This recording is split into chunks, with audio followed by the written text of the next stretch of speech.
आज का हमारा टॉपिक है गुप्त काल में साहित्य। गुप्त काल में संस्कृत साहित्य की अभूतपूर्व श्रीवृद्धि हुई। ज्ञान विज्ञान की अनेक विधाओं में साहित्यिक ग्रंथों की रचना की गई। गुप्त काल की बहुमुखी एवं अद्भुत बौद्धिक प्रगति को देखकर लगता है कि ज्ञान विज्ञान तथा सूर्य देदीप्यमान होकर ऐसा चमका कि उसने सर्वत्र किरण वृष्टि कर दी। ब्राह्मण धर्म के पुनरुज्जीवन के साथ साथ ही संस्कृत भाषा भी सजग और प्रगतिशील हो गई। उसका प्रयोग और प्रभाव बढ़ चला। वैसे इस भाषा के पुनरुद्धार के संकेत रुद्रदामन के जूनागढ़ अभिलेख से ही मिलने लगते हैं, लेकिन गुप्त काल में इस भाषा को गौरव का स्थान मिला और वह राजकीय भाषा के पद पर आसीन हो सकी। मौर्य काल में प्राकृत भाषा को राजभाषा का स्थान प्राप्त था। अशोक ने शासकीय व्यवहार एवं धार्मिक प्रचार का माध्यम प्राकृत या पाली भाषा को ही बनाया था। शुंगों ने उसको बदलकर संस्कृत कर दिया, लेकिन शुंगों के बाद प्राकृत को राज्याश्रय मिलना कुषाणों के समय तक जारी रहा और कुषाण काल में संस्कृत भाषा और साहित्य के विकास के बावजूद संस्कृत राजकीय पद से वंचित रही।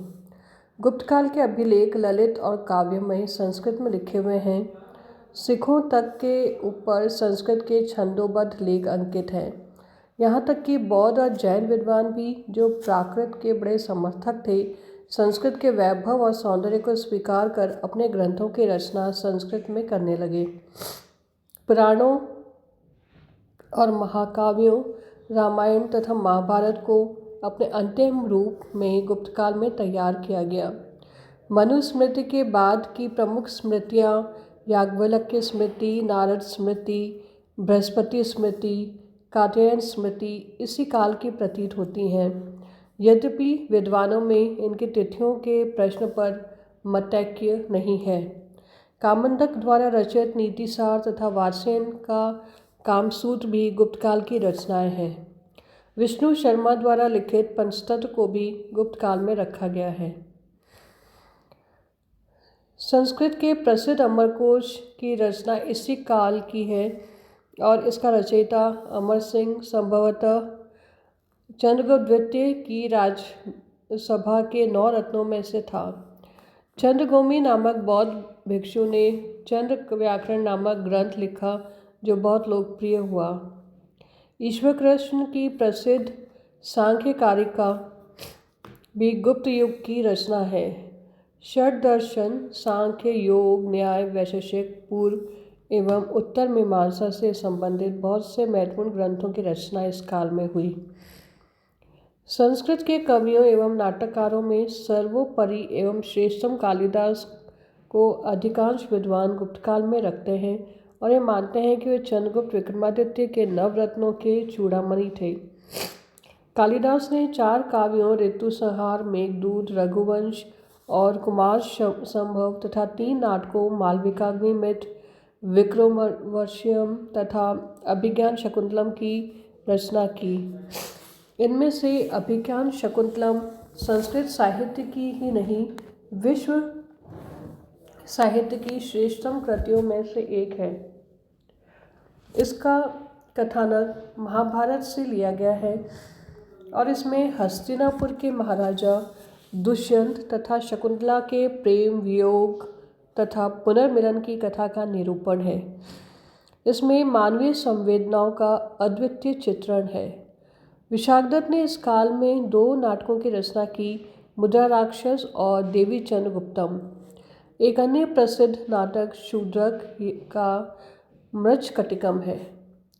हरिसेन की प्रयाग प्रशस्ति तथा वासभट्टी का मंदसौर प्रशस्ति भी संस्कृत के प्रतिभा संपन्न कवि थे।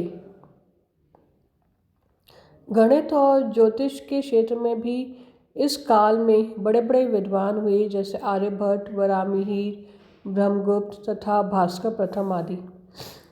बौद्ध धर्म के अधिकांश दार्शनिक और विचारक इसी युग में हुए। असंग महायान धर्म का प्रकांड पंडित था। उसने महायान सूत्रालंकार, योगाचार, भूमिशास्त्र आदि अनेक ग्रंथों की रचना की। वसुबंधु के अभिधर्म कोश में बौद्ध धर्म के मौलिक सिद्धांतों का प्रतिपादन है। जैन विद्वानों और लेखकों में जिनचंद, सिद्धसेन, देवनंदन आदि प्रसिद्ध हुए। न्याय दर्शन पर सिद्धसेन कृत न्यायावतार एक प्रसिद्ध ग्रंथ है। गुप्त काल के बौद्धिक विकास को देखने से प्रतीत होता है कि इस युग में प्रचलित शिक्षा पद्धति काफ़ी अच्छी रही होगी।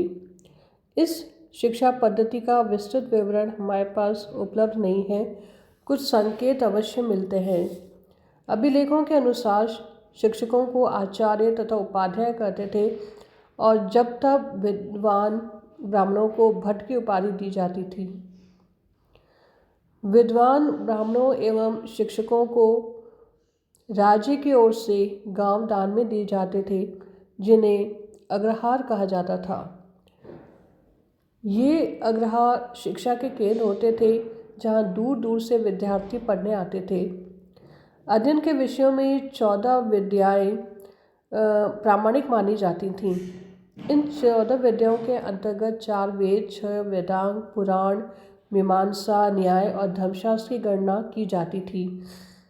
इनके अतिरिक्त धर्मेतर साहित्य में भी शिक्षा दी जाती होगी। इस काल के प्रमुख शिक्षा केंद्रों में काशी, मथुरा, अयोध्या, वल्लभी एवं पाटलिपुत्र थे। विद्या के प्राचीन केंद्र तक्षशिला की ख्याति इस समय बहुत कम हो गई थी, लेकिन गुप्त काल में ही नालंदा विश्वविद्यालय की स्थापना हुई। सर्वप्रथम कुमारगुप्त प्रथम ने नालंदा बौद्ध विहार को दान दिया। उसके बाद नालंदा को अनेक स्रोतों से समय समय पर दान मिलते रहे। बुद्धगुप्त तथागत गुप्त, बालादित्य तथा अन्य गुप्त शासकों ने भी इसे दान देकर पोषित किया।